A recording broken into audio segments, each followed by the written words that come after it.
Okay, so here we are with another of the local pilot theory illustrations for the Greater Manchester local pilot, where we're looking at different features of whole systems working to bring about changes in people's lives and enable active lives.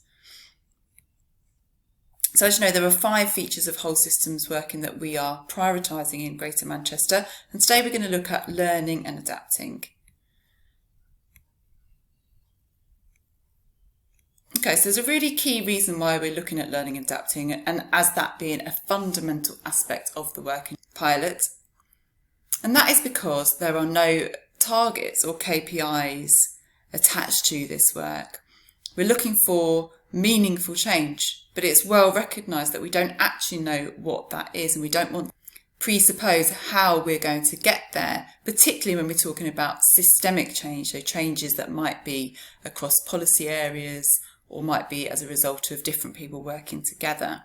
Of course, we want to overall ensure that more people are active and are active in a way that supports their well-being, but the route to get there is as yet unknown.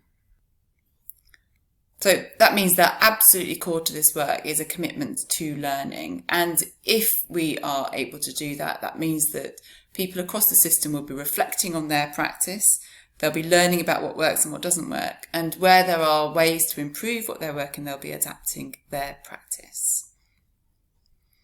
But what we've actually recognised in the local pilot, there hasn't been a strong emphasis on critical reflection within the work. There's been more of an emphasis on doing and delivering, and not necessarily on learning and working to improve upon that in a very conscious way. So we've worked with local pilot partners to think about how to build their critical reflection capacity, and the evaluation lead in Greater Manchester Moving has also been working with various different groups to be able to bring their learning and understanding on. And what we've really come to the conclusion is that the best way of people learning is to be able to share their stories of what's worked and what hasn't worked, and to together collectively try to make sense of what's working, and think about whether or not those things might apply in their own context, and if not, why not.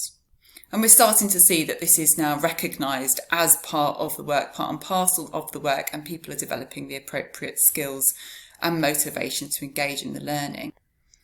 Another really important aspect of this theory area is to think about where does the information or data come from that people are reflecting about.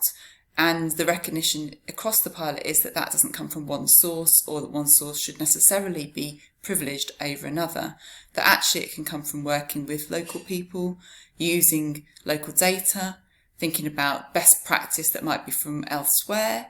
and also the theory and evidence that is derived from this evaluation and the other evaluative exercises that are going on across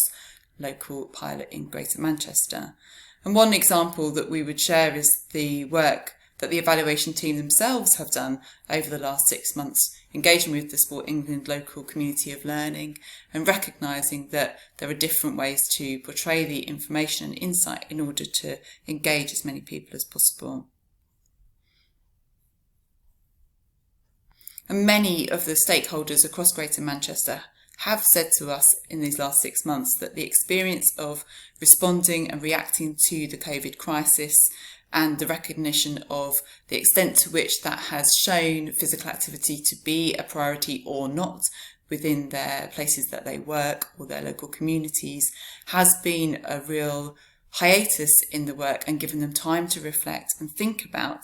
how to move this work forward. And for others who have just been completely busy and working flat out on the COVID response, they've developed new ideas and new links and new relationships and new insights, particularly into certain community sector organisations or the communities they work with, that they can build on to develop new approaches going forward. So I'd just like to finish this theory area by thinking about the fact that how disorientating actually some people are finding it not to have any KPIs and targets associated with the work. I think that what we're seeing is that where there's a really strong vision locally about how to develop and to work across the system to bring about active lives, this hasn't been so much of a problem. But where that vision is not shared necessarily across a number of stakeholders, or it's not that clear, then it's been more difficult for people to really make the strong progress they were hoping to. And so for the next 6 months, we'll go back to what are the meaningful goals that will demonstrate that we are making progress towards our ambitions to enable active lives. And find more and innovative ways to engage everyone across the system and beyond Greater Manchester in this learning, so that they can also reflect on their practice and adapt as they go forward.